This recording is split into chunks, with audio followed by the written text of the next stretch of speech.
Perkenalkan, nama saya Nin Wulandari dengan NIM 2304010098 dari IAIN Polpo, Fakultas Ekonomi dan Bisnis Islam, Prodi Ekonomi Syariah. Baik, di sini saya akan membahas atau menjelaskan tentang perpajakan.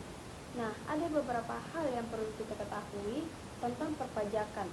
Kali ini saya akan membahas 6 pokok pembahasan tentang perpajakan. Yang pertama adalah definisi pajak dan retribusi.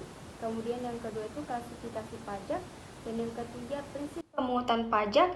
Selanjutnya ada asas pemungutan pajak, dan yang kelima adalah sistem pemungutan pajak, dan yang terakhir jenis dan tarif pajak. Langsung saja kita ke materi. Baik, kita masuk ke pokok pembahasan yang pertama, yaitu definisi pajak dan retribusi. Nah, berdasarkan Undang-Undang Pasal 1 Nomor 28 Tahun 2007, pajak merupakan kontribusi wajib pada negara yang terutang oleh orang, pribadi, ataupun badan yang bersifat memaksa untuk meningkatkan perekonomian negara dan mensejahterakan masyarakat secara menyeluruh. Kemudian retribusi adalah memberikan jasa atau izin kepada masyarakat agar dapat melaksanakan kegiatan mereka serta mendapatkan pelayanan dari pemerintah, contohnya adalah tukang parkir. Kemudian kita masuk ke pokok pembahasan yang kedua, yaitu klasifikasi pajak. Nah, klasifikasi pajak ini terbagi menjadi 3. Yang pertama adalah klasifikasi pajak berdasarkan sifat. Klasifikasi pajak berdasarkan sifat ini terbagi menjadi 2. Yang pertama adalah pajak subjektif. Nah, pajak subjektif ini tuh pajak yang pengenaannya memperhatikan keadaan wajib pajak atau keadaan subjeknya. Contohnya seperti pajak warisan dan pajak hadiah.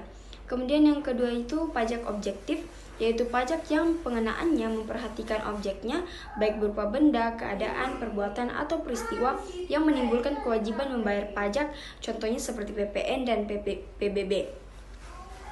Kemudian klasifikasi yang kedua itu klasifikasi pajak berdasarkan cara pemungutannya. Nah, klasifikasi pajak berdasarkan cara pemungutannya ini terbagi menjadi 2 juga. Yang pertama adalah pajak langsung. Pajak langsung ini itu pajak yang bebannya harus ditanggung sendiri oleh wajib pajak dan tidak dapat dialihkan atau dilimpahkan kepada orang lain. Contohnya itu pajak penghasilan atau PPh. Kemudian yang kedua itu pajak tidak langsung, yaitu pajak yang dapat dilimpahkan atau dibebankan kepada orang lain. Contohnya itu PPN. Jadi pajak tidak langsung ini adalah kebalikan dari pajak langsung. Kemudian berdasarkan lembaga pemungutannya itu terbagi juga menjadi 2. Yang pertama adalah pajak negara. Nah, pajak negara ini tuh pajak yang dipungut oleh pemerintah pusat dan digunakan untuk membiayai rumah tangga negara pada umumnya. Contohnya seperti PPh, PPN, dan PPNBM. Kemudian ada pajak daerah, yaitu pajak yang dipungut oleh pemerintah daerah untuk membiayai kebutuhan serta proyek lokal, seperti pajak kendaraan bermotor, pajak hotel, dan pajak restoran. Kemudian kita masuk ke pokok pembahasan yang ketiga, yaitu prinsip pemungutan pajak. Nah, yang pertama adalah keadilan. Prinsip ini menekankan pemerataan beban pajak sesuai dengan kemampuan ekonomi wajib pajak. Kemudian yang kedua adalah kesetaraan. Nah, wajib pajak yang berada dalam posisi yang sama harus diperlakukan sama. Kemudian yang ketiga itu kepastian hukum. Sistem perpajakan harus jelas, konsisten, dan mudah dipahami oleh wajib pajak. Kemudian yang keempat, efisiensi. Pemerintah perlu mempertimbangkan biaya administrasi dan penerimaan pajak yang dihasilkan. Kemudian kenyamanan atau kecocokan. Nah, pemungutan pajak harus sesuai dengan sistem self-assessment, di mana pemerintah perlu melihat apakah wajib pajak layak dikenakan pajak atau tidak, agar wajib pajak membayar dengan tulus. Kemudian yang terakhir adalah keterbukaan. Pemerintah harus memberikan informasi yang cukup dan transparan terkait peraturan dan kebijakan perpajakan kepada wajib pajak. Nah, kemudian kita masuk ke pokok pembahasan yang keempat, yaitu asas pemungutan pajak. Yang pertama adalah asas umum. Pemungutan pajak harus didasarkan pada keadilan umum dari dan untuk rakyat. Kemudian yang kedua adalah asas finansial, yaitu pemungutan pajak disesuaikan dengan pendapatan wajib pajak. Kemudian yang ketiga adalah asas ekonomi, yaitu pajak yang dipungut harus memberikan dampak pada kesejahteraan rakyat. Kemudian selanjutnya adalah asas yuridis, yaitu pemungutan pajak harus diatur secara sah menurut ketentuan hukum. Kemudian ada asas kebangsaan, yaitu setiap orang yang lahir dan tinggal di Indonesia wajib membayar pajak sesuai aturan yang berlaku.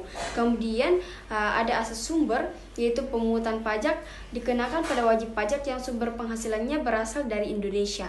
Kemudian ada asas wilayah, yaitu pemungutan pajak diklasifikasikan berdasarkan keberadaan wajib pajak.